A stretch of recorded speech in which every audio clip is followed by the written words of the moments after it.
mentioned, it's a support up against a top lane matchup. So no more mirror match between the two teams.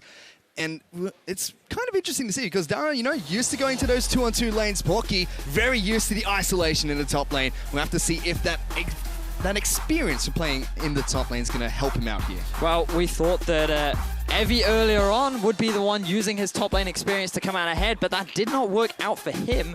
Now let's see if Dara can upset the top laner as well. For the time being, it looks like fairly standard bans. So Caitlyn and Syndra being taken away again. Those two champions probably not going to see any 1v1 showtime here as Pantheon is taken away by Team Fire and Quinn is going to be the second ban from Team Ice. So Naz is still available. Cassiopeia. We've got a bit of Draven and Vel'Koz. Probably Draven and Vel'Koz not quite as high on the priority list for the time being. LeBlanc and Ryze also still available. You cannot ban them both. Draven is going to be taken away by Porky here as Nasus is the final ban from Team Fire as an immediate lock-in of Trundle is going to come out from Porky. What? All right then, so Porky just sticking to his top lane comfort picks. He feels confident on it. I mean, personally, I can't say that it's like a super strong in the 1v1 necessarily because he's going to struggle against a lot of range champions. I mean, speaking of range champions... Whew, an immediate lock-in of Varus coming out from Dara here. He's going to try and use the man with the bow and arrow to take down the troll. So I wouldn't be surprised if we saw the early cloth armor coming out from the Trundle this time. Definitely at the level 6 mark with the pillar against a Varus with no flash. He has a lot of kill threat, but does he have a lot of burst? I mean, that's the question because you have the exhaust as well as the ultimate on top of Dara to disengage from those fights. And you can just play around the farm game again. You can get the poke. You can just take advantage of the fact that you have a larger range. And I mean, I think it's going to be difficult for Porky, to be honest. Like, I mean, I can understand why you'd go for it because definitely in terms of 1v1 top laners, Trundle is up there in terms of skirmishing and dueling, and in a lot of instances he comes out ahead. But against a Varus, I mean, one of Trundle's hardest matchups is Gnar, and I would say that in terms of poke and wave clear, I would give Varus a little bit more than that. Pretty much, and you know, maybe his experience up in the top lane might come back to bite him this time as he picks up a comfort pick of Trundle heading into this match against a Varus. Varus is going to be taking Exhaust and Ignite into the Snowdown Showdown on the Howling Abyss as Trundle will be picking up his Exhaust as well as the Barrier, the same summoner spells we saw Saros pick up on his Vel'Koz. I'm not a fan of the barrier on the Trundle. I feel like because you have to go for some kind of an all-in onto a ranged champion, the Ignite perhaps would have been better. But we'll have to see how that one works out later on into the game. I suppose it does help if there's the potential poke. You have the Varus Q. If you're really low health, you have the barrier there available so you don't get sniped out. But what really surprises me is the fact that he's actually decided to go for the Doran Shield rather than the Cloth Armor and the Health Pots. It looks like that... I mean, it blocks 8 damage from a single target attack. Like, I feel like the Cloth Armor, just the raw armor stats that you get from it, on top of the sustain that you get from the 4 health pots, on top of the natural sustain that Trundle gets, I feel like it would have been a slightly better choice. It seems like Porky really trying to rely on Trundle's natural sustain as well as that Doran Shield. But you can already see how much damage Dara is putting down. How's that working, Porky? On towards Porky. He only has 1 health potion to keep himself nice and topped off. Dara does take a little bit of damage from minions, but he'll slowly heal that one up by auto-attacking them as well. I mean, early levels, Porky has no kill pressure. He needs at least level 3 because he needs the W for the movement speed bonus, and he needs the pillar to cut off any escape routes from the Varus.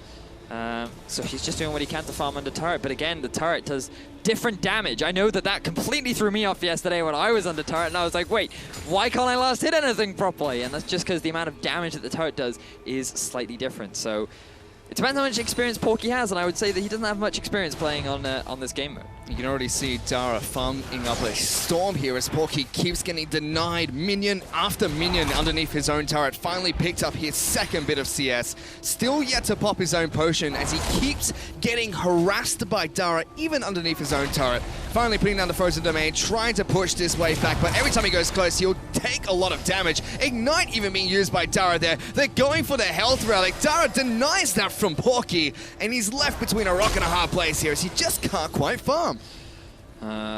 He certainly is. Forced underneath his turret. Dara already starting to build up a massive CS advantage. And this is where we have to question Porky's preparedness for the 1v1 tournament, in all honesty. Now, there's still plenty of time. He's now level 3. He has a lot more kill pressure. The Ignite is down for Dara. But perhaps he wants to go back and pick up an item for himself before he decides to go for that all-in commitment. So both champions have used their health potions. Porky going to take a little bit more damage here from Dara, being harassed constantly underneath his own turret. Dara will hit level 4 first and continue raining down the pain of arrows on towards Porky underneath this turret. He's having such a difficult time here. He should have to go back to base. Porky will level up and get a little bit of health back, but that was looking very risky from the troll. I mean, it still is looking risky. He really doesn't have very much health, and you have to remember those blight stacks, they stack up. There's the exhaust. Going down, looking for that little bit of extra damage. Porky lives with a sliver of health underneath his own turret. Dara not pulling back the Q to try and find that snipe, and Porky should be able to head back to base. If I was Porky, I would have used my barrier right there, because, I mean, that was well calculated. Was it calculated? Did he take a gamble? We'll never know. But let's just assume that it was a calculation, and Porky was just barely able to get away with that. And he's only going to come back with a corrupting potion. He's got more sustain because he's been denied so much farm, and now the item differential, I just feel like Porky's missed his window. Might have here, as 2 Doran's blades have been picked up by Dara, as well as the longsword and a couple of extra health potions. But one thing that Porky does have going for himself is he has both summoner spells up. Dara does not have either exhaust or ignite available at the moment. So let's see if Porky goes for the commitment. This is a mistake I made yesterday in my 1v1 against Rusty, where he had no summoner spells and I didn't take advantage of the window, and a large part of that was because the minion wave was pushing against me. It does make it very difficult to go for the hard commit, but he's going for it now. Porky looking to try and get some damage down on towards Dara, but he's taking a lot of pain in return here. Pops his first portion of the corrupting potion, trying to keep himself nice and topped off. Dara taking some damage from these ranged minions. Porky has had a unique playstyle so far in this 1v1 match. And, oh, this is really bad for Porky right now, because Dara's freezing the wave.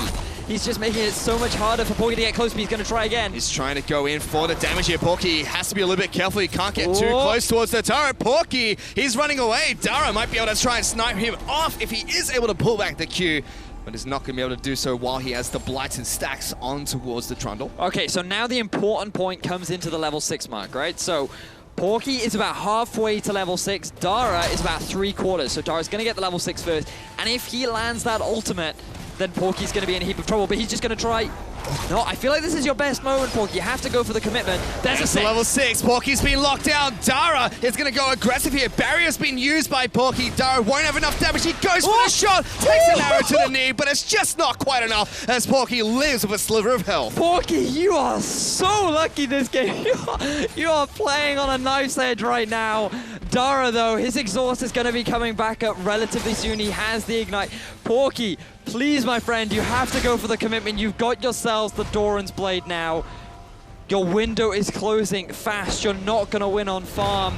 With the exhaust coming up soon, you might not even be able to win an all-in. His turret is even down to half its health here, Vedius, before we even hit 50 minions for the side of Dara. He's gone back to base. He's picked up a cloth armor for himself, as well as the boots and a couple more potions to head back into his lane.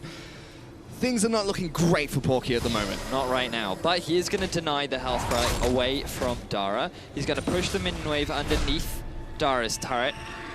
To try and reset it, it's actually better if you can just clear the wave, get it pushed underneath, and then have it bounce back towards you. Then you can try and go for the all-in. But Dara's just using the range to his advantage and preventing Porky from being able to regain wave control. Like, this is just really smart play from Dara. Good wave management to deny Porky as much as he can. Porky now still trying to farm as much as possible, trying to catch up. It's going to be really difficult because Dara has hit the 50 minion mark. He is halfway there to victory by minions. And Porky is just taking auto attack after auto attack every single time he gets within range of Dara. Varus does have a nice and long range to help him out with harassing this trundle. Now, Porky, look at how close Dara is to you. He's just a juicy target for you to bunch down on.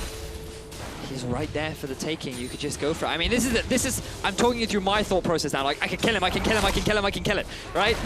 And he's gonna try and do it now. He's gonna try and do just that. Dara does have the ultimate available. Porky is still trying to chase him down. Dara's just running away from the troll. Now turning around, trying to put the pain back down on towards the Trundle. Porky just can't quite get back in range of the Varus, and Dara does a little dance as well to top things off. Oh, the kite is real. Trundle without your W, it is so difficult for you to close that gap. But as long as he keeps it down, he still has a bit of pressure. Look at the sustain coming out, though. It's really starting to help him a lot. He has the corrupting potion on top of that. But Dara, he can now just play the farm game. Porky, the potential for the all-in is just so small because of how easy it is to kite him out. Both summoner spells are now back up for Dara. He's missed that window. Team Fire. That's going in. Porky looking for a bit of damage. Puts down the subjugate. He's been ignited and locked out by the ultimate of Varus. Dara probably won't be able to chase down the troll as he'll use this time to go back. No. Porky, this is risky. Dara. Oh, he was in range for the Q. I feel like he could have gone for an opportunity there, but one of the problems is that Dara's actually decided to max the E. That's why he's not relying very much on the poke. More utilizing the blight stacks on top of the hail of arrows to really get the harassment down. And for the time being, it's working. A lot of it is because it mitigates a lot of the sustain that Trundle has, not only from his ultimate, but from his natural passive. And it's thanks to that Grievous Wounds that you get when you stand in those Hail of Arrows pit. So already 75 minions to 45 minions. Dara has a 30 minion advantage over this Trundle, and this tower is already below half its health. Dara might just be able to win by a turret kill. Yeah, I mean, like, that turret is taking a lot of damage. Porky, he doesn't have his ultimate available. He doesn't have the exhaust. I think that Dara's going to win by turret kill here. Porky has no health, has his barrier back up, but it's going to be incredibly difficult for him to hold on here. Dara might be able to tie the game up 2-2 for Team Fire. He's getting some decent damage on towards Porky, puts down the exhaust, the barrier's being used as well. Dara is chasing towards the troll, puts it down, the hail of arrows will be enough, and he takes down the troll to tie it up 2-2. I feel like this was just inevitable. Porky had a number of opportunities where he could have gone for the all-in, decided not to commit.